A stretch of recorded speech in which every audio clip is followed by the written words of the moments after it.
నిర్మోహమాటంగా నా దగ్గరికి వచ్చిన మా సాన్నిహితులందరికీ కూడా చెప్పిన నేను పోటీ చెయ్యను, విరమించుకుంటున్నాను అని.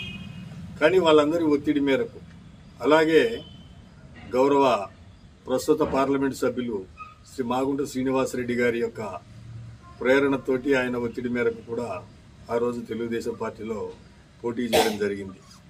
తదుపరి ఓడిపోయినప్పటికీ కూడా తెలుగుదేశం పార్టీ గిద్దలూరు నియోజకవర్గ బాధ్యుడిగా నేనుండి నా చేతనైనంత వరకు అభివృద్ధి పనులు, అలాగే ప్రజల సమస్యలు తీర్చేదానికి నా వంతు కృషి నేను చేసిన.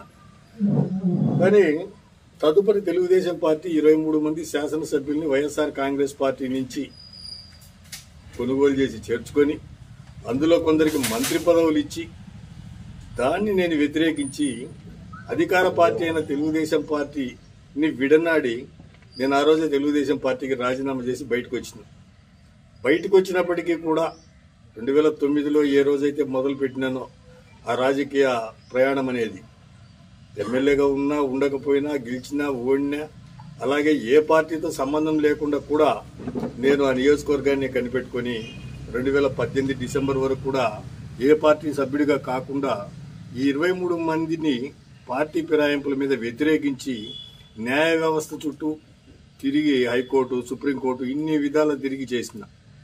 దానివల్ల ఏం ప్రయోజనం చేకూరింది, ఏమి చేకూరలేదనేది కాదు. కనీసము ఒక ప్రొటెస్ట్ అనేదన్నా ఉండాలా, మన నిరసనన్నా తెలపాలా, దానివల్ల ఏం జరుగుద్ది జరగదనేది కాదు. ఈ వ్యవస్థలు బాగుండాలనేటువంటి ఆలోచన విధానం ఉన్నటువంటి ఒక వ్యక్తిగా చేసిన. సరే, అప్పటికి ఇంకా పీరియడ్ అయిపోయింది కాబట్టి దాన్ని మనం ఏం చేయలేకపోయినది. న్యాయ వ్యవస్థలో కూడా అది క్లోజ్ చేసినారు, ఇష్యూ అయిపోయింది.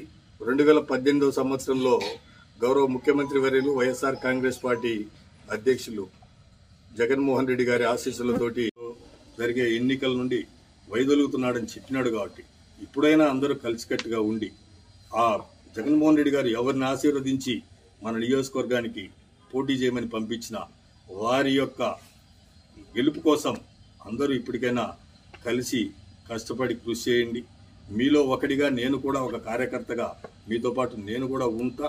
ఇప్పటికైనా కూడా మీరు ఇది చేయకపోతే ఆయన బొమ్మతో మనం గెలిచి, ఆయన బొమ్మ ద్వారా మనం అధికారాన్ని అనుభవిస్తూ ప్రజల సమస్యలు తీరుస్తూ ముందుకు పోతున్న దానికి కూడా విలువ ఉండదు.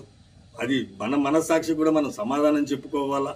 ఎంతసేపు ఉన్నా కూడా ఎట్లా ఏంది మనసు వ్యక్తిగత స్వార్థమే కాదు, ఎవరు మనం చూసుకోవాల్సింది మనం ఉన్నటువంటి మన పార్టీ బాగుండాలా, మన నాయకుడు బాగుండాలా, తద్వారా ప్రజలకు సేవ చేయాలనేటువంటిది ప్రతి ఒక్కళ్ళలో ఉండాలి. కాబట్టి దయచేసి విజ్ఞప్తి చేస్తా ఉన్నా, ఈ రోజుటికైనా కూడా నేను పక్కకు తప్పుకున్నాను. కాబట్టి మీరు సంతోషంగా పార్టీ యొక్క అభ్యర్థిని అందరం కలిసికట్టుగా గెలిపించుకునేదానికి రండి. నేను కూడా ఒక కార్యకర్తగా ఉంటానని కూడా పదే పదే మీకు విజ్ఞప్తి చేస్తా ఉన్నా. అలాగే జిల్లా పెద్దలను కూడా కోరుతా ఉన్నా, మీరు మేము మనందరం కూడా ఈరోజు ప్రజలకు ఏదైనా సర్వీస్ చేస్తున్నాము, గౌరవం పొందుతున్నామంటే పార్టీ ఉంది కాబట్టి ఆ పార్టీలో ఉన్న ప్రతి ఒక్కళ్ళు మన కుటుంబ సభ్యులే. ప్రతి ఒక్కళ్ళు మన కుటుంబ సభ్యులు అయినప్పటికీ కూడా మీరెందుకు గాను నన్ను ఇంత చిన్న చూపు చూసి కనీసము నా ఆవేదన కూడా మీరు పట్టించుకోలేకపోయినారో నాకు మాత్రం కొద్దిగా బాధాకరంగానే ఉంది. మేము ఎంతో ఒకవేళ వ్యాపార కులస్తుని అయినప్పటికీ కూడా ఇంత జిల్లా పెద్దల్లో కూడా నన్ను ఇంత చిన్న చూపు చూడడం అనేది కూడా బాధ అనిపిస్తుంది అనేది కూడా వ్యక్తపరుస్తూ, ఫైనల్గా 2009వ సంవత్సరంలో నన్ను ఆశీర్వదించి గిద్దలూరు నియోజకవర్గానికి పంపించినటువంటి మెగాస్టార్ చిరంజీవి గారికి, నన్ను ఆశీర్వదించి మొదటి దఫా శాసనసభ్యుని చేసినందుకు గిద్దలూరు నియోజకవర్గ ప్రజలకు, ఆ రోజు ఉన్నటువంటి కేడర్ మొత్తానికి, అలాగే ఓడిపోయినప్పటికీ కూడా నన్ను వెన్నంటి ఉన్నటువంటి తెలుగుదేశం పార్టీలో ఉన్నటువంటి నాయకులకు, నన్ను ఆదరించిన వ్యక్తులకు, అలాగే 2019వ సంవత్సరంలో రాష్ట్ర చరిత్రలోనే రెండవ అతిపెద్ద మెజార్టీ ఘనత నా పేరున రికార్డు ఉండేలాగా నన్ను ఆశీర్వదించి పంపించిన గౌరవ ముఖ్యమంత్రి వర్యులు జగన్మోహన్ రెడ్డి గారికి, అలాగే గిద్దలూరు నియోజకవర్గ ప్రజలకు అందరికి కూడా ఎల్లవేళలా నేను కృతజ్ఞతగా ఉంటానని చెప్పేసి కూడా విజ్ఞప్తి చేస్తూ